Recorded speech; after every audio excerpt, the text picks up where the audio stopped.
pour nous donner plus d'éclaircissements. Nous avons le plaisir d'avoir en ligne notre invité, Monsieur Islam Aizat, professeur d'archéologie, pour nous donner davantage d'explications sur le classement de l'Égypte, le 24e rang mondial sur la liste des meilleurs pays à visiter en 2025 avec un score de 54,63 points.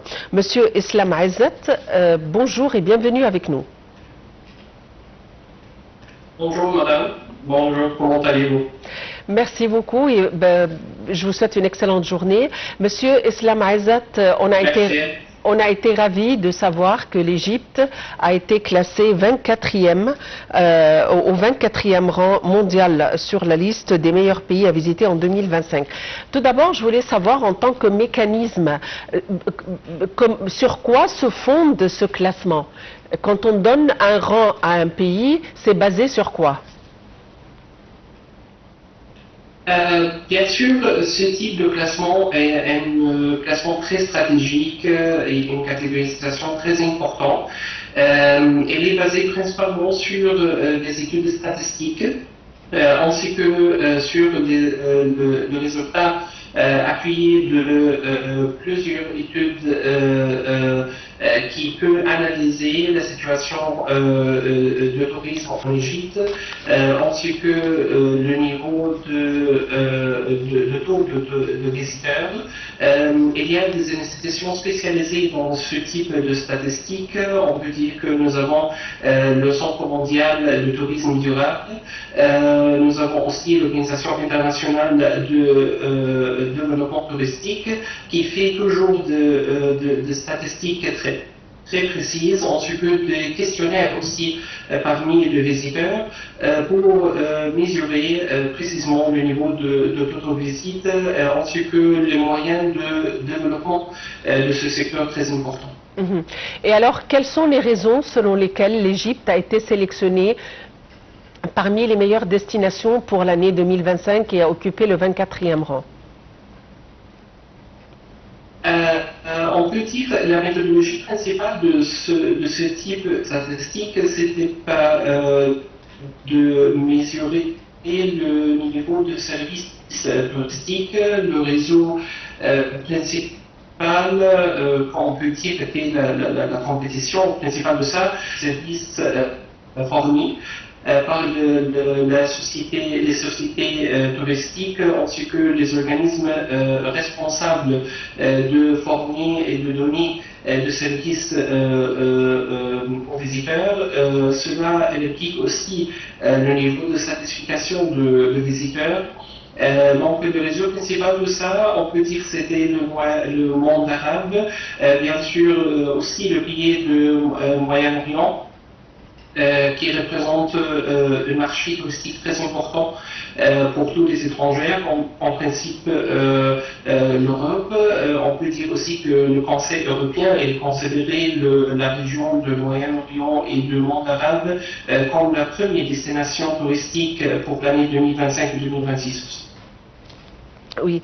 Et alors, quel est l'impact de cette classification sur le mouvement touristique? Est-ce que, dans ce cas, il en découle davantage de visiteurs? Est-ce qu'il en découle davantage de projets d'investissement au niveau touristique?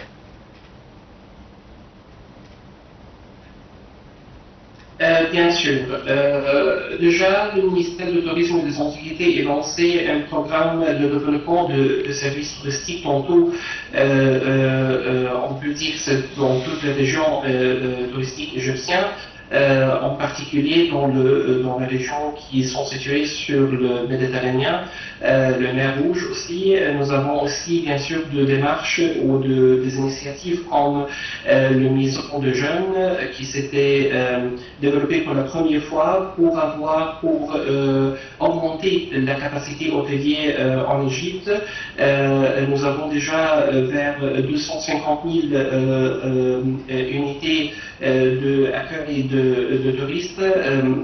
Selon le ministère du Tourisme et des Antiquités, cette année, ce sera augmenté par le niveau de 20 à 30%. Donc on peut dire que nous avons du système d'accueil très large.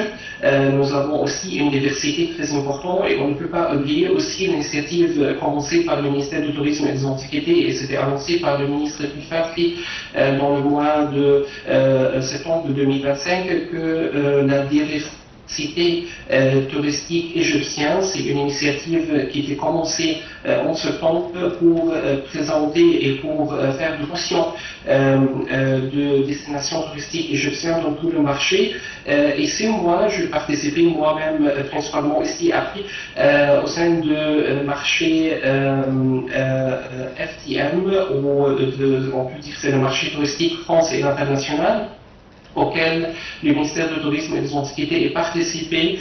Ça s'appelle Top Reza, qui comprend 2 sociétés touristiques françaises et internationaux. Et à mon avis, le côté égyptien fait beaucoup de succès ici à Paris pour promotion touristique de destinations touristiques et de nouvelles destinations touristiques égyptiennes. Évidemment, ceci est le fruit d'efforts déployés par le gouvernement et le secteur privé. Tout d'abord, quels sont les efforts déployés par le gouvernement et les parties concernées de manière à ce qu'on est arrivé à ce classement?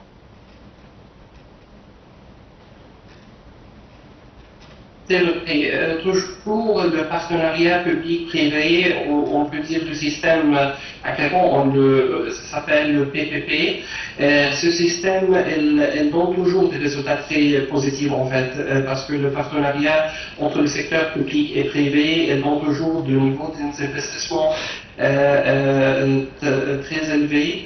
Je peux mesurer aussi à partir de l'exposition auquel on a participé dans le mois d'octobre que nous avons plus de sociétés égyptiennes qui sont intéressées de faire l'investissement dans le secteur touristique, malgré ce n'est pas leur profession principale. Ils sont spécialisés parfois dans la construction, dans l'établissement, mais ils sont très intéressés de faire beaucoup des investissements dans le marché touristique parce que ils réalisent que c'est un marché qui a beaucoup de succès, qui a une future très prometteuse. Donc, ce sera très important pour eux aussi, comme des investisseurs, de participer au marché. Et on peut voir aussi que nous avons encore des musées en Égypte qui sont formés à partir du système de partenariat public-privé, comme le musée de Bogara. C'est un musée qui est fondé principalement sur le partenariat public-privé, que le secteur privé a 51% et le ministère du Tourisme et des Antiquités a 49% selon la loi égyptienne. Donc, et aussi pour la direction et la gestion de tout le service touristique dans le musée. Un exemple très important de partenariat public-privé, même dans le secteur des antiquités, pas seulement sur le secteur de tourisme. À votre avis, quel est le rôle que doivent jouer le secteur privé et les compagnies de tourisme pour améliorer la situation, pour tirer profit de ce classement?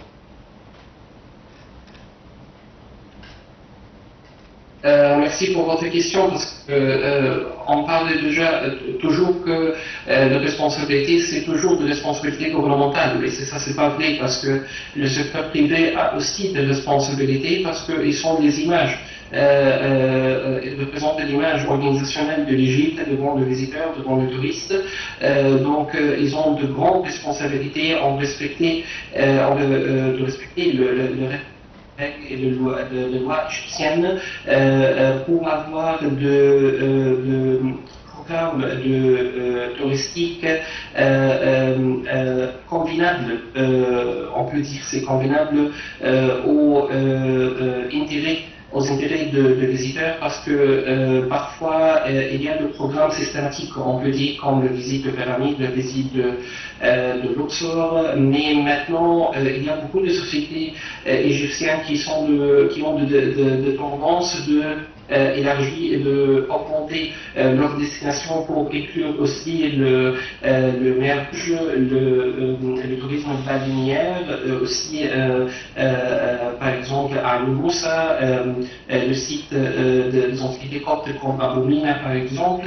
Il y a une grande diversité maintenant et à mon avis c'est une grande responsabilité pour eux aussi de bien respecter les règles égyptiennes et bien respecter aussi les normes internationaux de tourisme en termes de services de restaurants, de services hôteliers. Cela représente bien sûr des facteurs très importants dans le développement touristique égyptien. Oui. Et à votre avis, dans quelle mesure les communautés locales, les Bédouins par exemple, des oasis et autres, peuvent tirer profit du mouvement touristique qui a été ravivé, si on peut le dire? Merci pour votre question. Principalement, elle joue un rôle très important et très primordial à mon avis parce qu'ils sont de partenariat, ils sont de parties prenantes dans ce système touristique et ils sont partenariats aussi dans les avantages. Donc c'est très important de faire des engagements positifs de ces communautés avec le système touristique égyptien. Et ici, je peux donner un exemple très important qui est situé dans un pays arabe, la Jordanie. Nous avons le vallée de Ram qui comprend principalement de communautés bédouines. Et ces communautés, c'est eux qui dirigent et de faire la gestion complètement de services touristiques fournis et présentés dans ce site. Et maintenant, il est considéré comme un site de patrimoine mondial aussi, grâce à leur effort. Donc, à mon avis, il joue un rôle très important. On peut donner cet exemple aussi pour être appliqué à Sinaï en Égypte. Nous avons aussi plusieurs destinations comme les oasis. Qui représente aussi une destination touristique très importante parce qu'ils ont un avantage qui n'est pas beaucoup répété dans plusieurs régions, qui est les hôteliers écologiques respectueux de l'environnement. Donc, à mon avis, il représente un type de tourisme très spécifique et très particulier. Bien sûr, les communautés bédouines, ils ont de partenaires principaux dans ce système. Une question concernant le présent, c'est-à-dire, enfin on en est au mois d'octobre et les fêtes de fin d'année seront bientôt. Est-ce qu'il y a, comment peut-on évaluer un petit peu les réservations, le mouvement touristique, surtout que l'accord de paix a été signé à Gaza, donc est-ce que ceci va impacter quand même les réservations?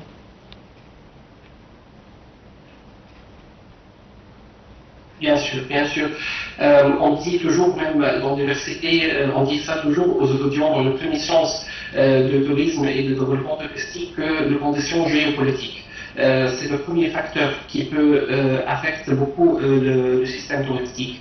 Donc, si les conditions géopolitiques est stable, on peut avoir beaucoup d'investissements, on peut avoir beaucoup de visiteurs, et cela c'est le facteur principal de développement touristique dans chaque pays. Donc, bien sûr, l'accord ou la convention de Gaza, c'est un grand progrès fait par l'État égyptien et par notre président Abdel Fattah el-Sisi qui fait beaucoup d'efforts dans son développement. À mon avis, il a changé le futur de cette région pour le futur parce que cette région est beaucoup affectée de la guerre. Maintenant, nous avons une stabilité. On attend de période de paix qui peut bien sûr augmenter les investissements. Ça, c'est la première chose, parce que quand un investisseur européen, africain, c'est très important pour eux de voir une stabilité, de voir une condition qui ne pas avoir beaucoup de préoccupations. Donc, maintenant, nous avons des situations très stables. La deuxième chose, bien sûr, ce sera une source d'attraction pour le visiteur. Parce que vous savez, bien sûr, que la sécurité, c'est la première chose pour chaque visiteur ou chaque touriste de venir et de voir qu'il va compléter son voyage en sécurité complète. Donc, il va donner ça. Et bien sûr, pour le futur de cette région, on peut voir beaucoup de projets touristiques et des investissements grâce à cette convention importante.